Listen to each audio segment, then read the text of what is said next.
জগতে ছিলাম, সে জগতের কথা মনে আছে? মনে নেই। কোন বনেরই পাখি তুমি, আইলারে কোন বনে, আবার কোন বনেতে যাইতে হবে, পড়ছে নাকি মনে। আমরা কোথায় ছিলাম? রুহের জগতে। রুহের জগতে আল্লাহ আমাদেরকে এত ভালোবেসেছেন, সুবহানাল্লাহ বলেন।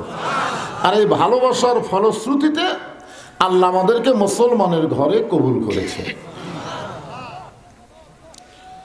অন্য ধর্মে জন্ম নিয়ে মুসলমান হয়ে মরা খুবই কঠিন। এ মরার কথাও তো আল্লাহ কোরআনে বলেছে, বলে নাই? কি হয়ে মরবার কইছে? মুসলমান। আল্লাহ কোরআনে বলেন, ইয়া আইয়ুহাল্লাযীনা আমানু তাকুল্লাহা হাক্কা তুকাতিহি ওয়া লা তামুতুন্না ইল্লা ওয়া আনতুম মুসলিমুন। এখন আপনারা বলেন তো, হিন্দুর ঘরে জন্ম নিয়ে মুসলমান হয়ে মরা সহজ না কঠিন? ইহুদির ঘরে, খ্রিস্টানদের ঘরে খুব কঠিন। যার প্রমাণ হলো নবীর আপন চাচা আবু তালেব। আরে আল্লাহ নবী বলেছেন যে মায়ের পেটে থাকতাম এতিম, কিন্তু দুনিয়াতে আসার পরে আমি এতিম ছিলাম না। সাহাবারা জিজ্ঞাসা করলেন, হুজুর মায়ের পেটেই যখন এতিম হলেন, দুনিয়াতে এসে এতিম কেমনে ছিলেন না? আল্লাহ রাসূল বললেন, ভাগ্যগুণ এমন একটা চাচা পাইছিলাম, যেই চাচা আমাকে এমনভাবে লালন পালন করেছে, আমার যে বাবা নাই এইটা বুঝতেই পারিনি।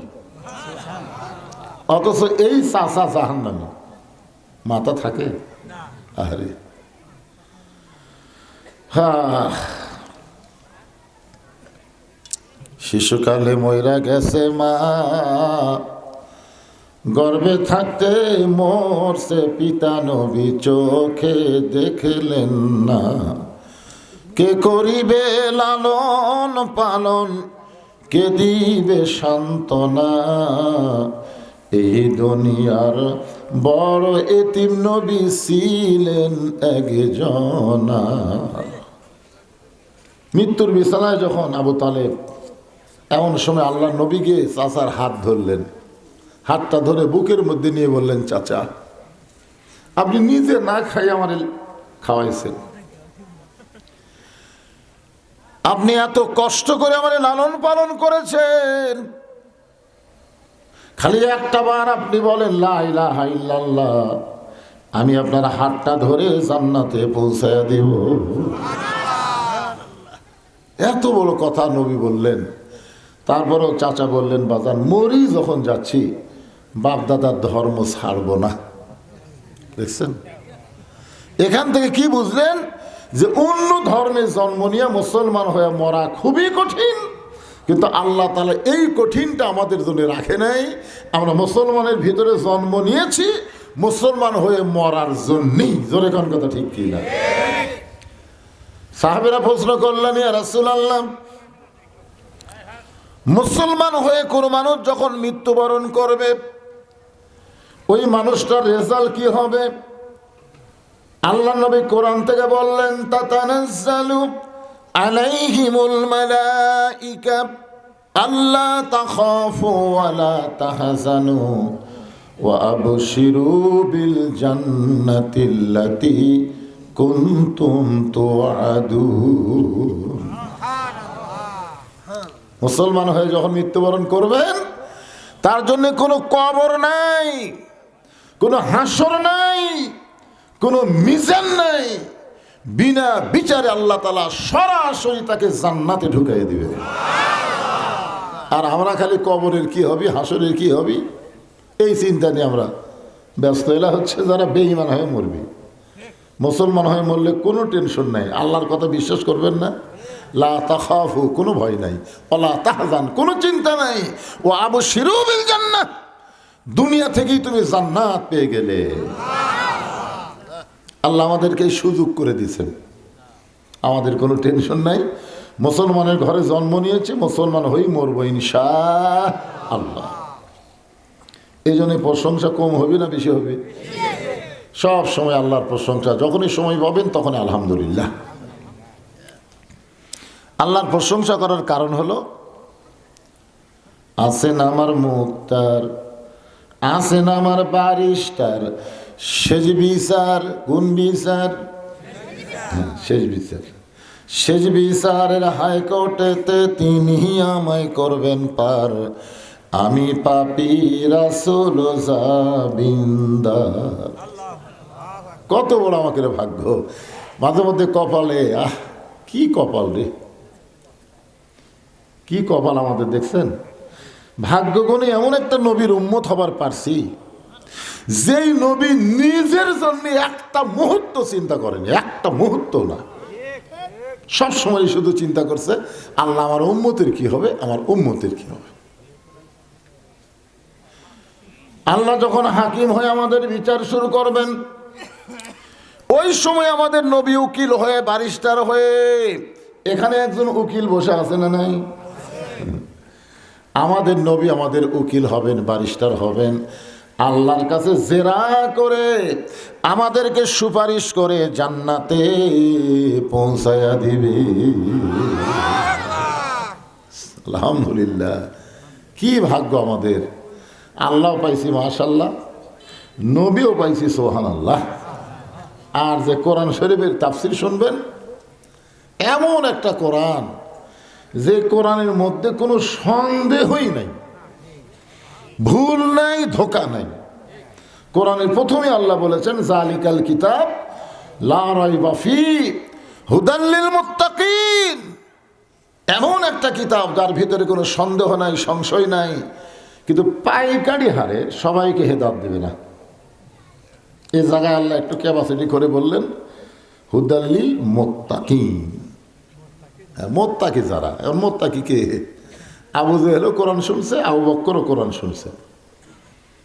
আবু বকর রাদিয়াল্লাহু নবীর সামনে বসে শুনছে, আর আবু জেহেল পিছন থেকে ডেঁড়ে ডেঁড়ে খাড়া হইতে শুনছে।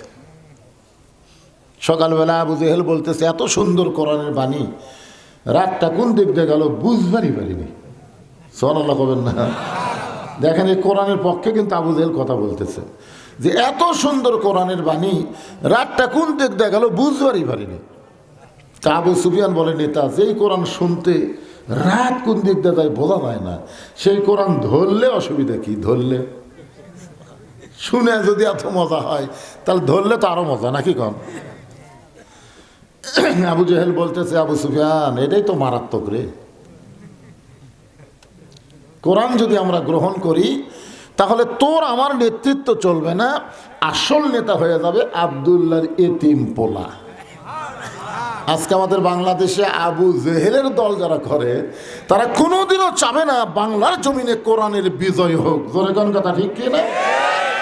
ওরা মানুষের তৈরি আইন দিয়া, মানুষের তৈরি সংবিধান দিয়া বাংলাদেশ চালানোর চেষ্টা করবে, কিন্তু মুসলমান যারা হবে, জীবন থাকা অবস্থায় মানুষের আইন তারা মানতে চাইবে না। জোরে কোন কথা ঠিক কি না? আপনি আল্লাহর নামাজ পড়বেন আর মানুষের তৈরি আইন মানবেন, খুবই সমস্যা। মুসলমান হয়ে মরা খুবই সমস্যা। তাই এই যে কোরআনটা আমরা খালি শুনবো না, আজকে যে আয়াতে কারিমা তেলাওয়াত করেছি, আমরা সামিনা ও তাআনা, শুনবো, এইটাকে ধারণ করার জন্য, গ্রহণ করার জন্য। রাজি আছেন সবাই? আলহামদুলিল্লাহ। সূরাটার নাম হলো সূরা মুলক। পবিত্র কোরআনে 114টা সূরা আছে, 114টা সূরা। 29 পারার প্রথমেই যে সূরার নাম পাবেন, এই সূরার নাম হলো সূরা মুলক। কিছুদিন আগে বলেছিল দেশ আমার বাপের, দেশ আমার, বলছিল না? আমার বাপের দেশ, আমার দেশ, পলাবো না। হ্যাঁ, না না, সেটা বলছিল কি না? সেই জন্যই তো সূরা মুলক। এখন 5 তলা বিল্ডিংয়ের উপরে চড়ে 1.5 লাখ টাকার খাট, 12,000 টাকার কম্বল, রাত 9টার সময় ওড়ে তামানে দিয়ে বলতেছে, আমার বাড়ি, আমার ঘর, আমাকে নামাইকে। তো 2 কান্দে 2 ফেরেশতা বলতেছে, আল্লাহ আমরা কি লেখবো? কারণ 2 কান্দে ফেরেশতা কিসের জন্য? কন্ত লেখার জন্য। কোরআনের আয়াতে আল্লাহ বলতেছেন, কেরামান কাতিবিনা ইয়ালামুনা মা তাফআলুন। মানুষ যখন মুসলমান যখন ঘুমায়, ঘুমের আগে একটা দোয়া পড়ে, আল্লাহুম্মা বিইসমিকা আমুতু ওয়া আহইয়া। মানে ঘুম দেওয়ার মালিক যিনি, ঘুম ভাঙানোরও মালিক তিনি। জোরে কোন কথা ঠিক কিনা? কিন্তু এই যে বললো আমার বাড়ি আমার ঘর আমাকে নামাইকে, আল্লাহ বলতেছে একটু ধৈর্য ধরো। রাত 3টার সময় একটা ভূমিকম্প, খালি বিল্ডিং একবার এরকম লড়ে উঠছে। যে লোকটা কইছে আমাকে নামাইকে, ওই এত ফোর্সে নামছে যে কম্বলের মধ্যে লুঙ্গি খোলা আছে ওটাও পরার টাইম পায়নি। তখন আল্লাহ ফেরেশতা বলতেছে, আল্লাহ নামাইলা নামাইলা, তাই বলে এইভাবে নিয়ানটা করে নামালে? আল্লাহ কয়, বিনা ভোটে 15.5 বছর যে ক্ষমতা দেখাছে, ভোট ছাড়াই, ধরে কোন কি ছাড়াই, জনগণ বহু চেষ্টা করলো আওয়ামী লীগকে নামানোর জন্য, হাসিনাকে নামানোর জন্য, বিএনপি জামাত এতই চেষ্টা করলো, কিন্তু নামাবার পারলো না। আমি আল্লাহ নামালাম ন্যাংটা করে। ধরে কোন কথা ঠিক কিনা? আপনারা বলেন তো, হাসিনা যে হারে নামছে, এরা কাপড় চুপুরলে নামছে? এই জন্য আল্লাহ বলতেছেন, তাবারাকাল্লাযী বিয়াদিহিল মুলকু ওয়া হুয়া আলা কুল্লি শাইইন কাদির। গোটা পৃথিবীর রাজত্ব, কর্তৃত্ব, মালিকানা একমাত্র কার হাতে? সমস্ত ক্ষমতার মালিক কে? কে রে বাজান? ওইদিকে আরো পিছনে যাও, দেখে পাবো ভালো। মাশাআল্লাহ, বসো, হ্যাঁ বসো। এদেরকে যত আদর দিবেন এরা ভালো থাকবে। হ্যাঁ, 2 নম্বর আয়াতের আজকে তাফসীর হবে। আল্লাযী খালাকাল মাউতা ওয়াল হায়াতা লিয়াবলুয়াকুম আইয়ুকুম আহসানু আমালান ওয়া হুয়াল আজিজুল গফুর। কোরআনের আয়াত শুনলে ঈমান বাড়ে, কোরআনের তেলাওয়াত শুনলে ঈমান বাড়ে। এ কথা কার? ওয়াইদা তুলিয়াত আলাইহিম আয়াতুহু, তারপর বলছে যাদাতুহুম ঈমানান। তো ঈমান বাড়ার লক্ষণ কি? আমাদের যে বাংলাদেশের মানুষের ঈমান বাড়িছে, তার একটা লক্ষণ নাই। কথা কর না কার? কয়দিন আগে ভারত কি বলল?